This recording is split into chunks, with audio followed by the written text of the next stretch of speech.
okay. So for me, I don't know that there was a specific moment other than understanding God's sovereignty. And it's been a journey even to go deeper with that and to understand providentially how he puts everything together, and we can never understand it. I heard somebody say one time that it's like a 500 million piece puzzle. Oh. We're never going to understand all of the pieces. But he sometimes shows us those to me. And for me, it was so sweet when he did show me, I've got this. He had it. Okay. Excellent. So it's always nice to see how others find that road to recovery, because so many of us need it. We will need it, because it's just so important to find yourself in those moments of grief. So because you are a licensed clinical mental health counselor, you have the benefit of having the professional experience. But I know there are so many others who don't have that day-to-day help, that insight to help them along the way. What would you offer, or what insight or advice would you give to others? Sure. Yes, I'd like to just kind of talk a little bit about the process of grief and loss. It's as individual as my fingerprint and your fingerprint. It's an individual journey. It is not something that's a cookie cutter.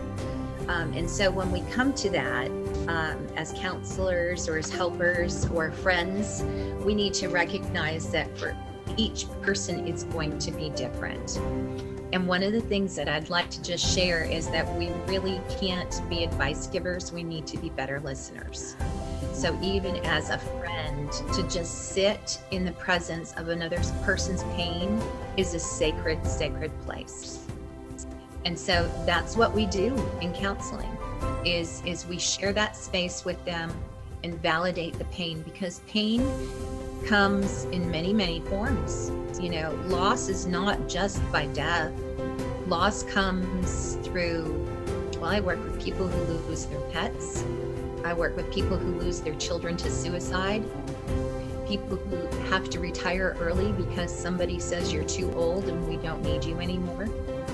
It comes in divorce. It comes in miscarriages. It comes in many, many forms. And so we have to look at those individual situations and really recognize that this journey isn't necessarily going to be the same as the last person who suffered a miscarriage, but to just sit in that person's pain, help find the words to be able to process it, and let them know that it is going to be okay. So that's the start of the journey. Shows like yours and podcasts that are out there, even places like Grief Share, being offered in the different churches, or having the Grief Share website available to a person is very, very helpful. So counseling isn't just about my relationship with that person, but helping them build a community around them with the supports they need as well.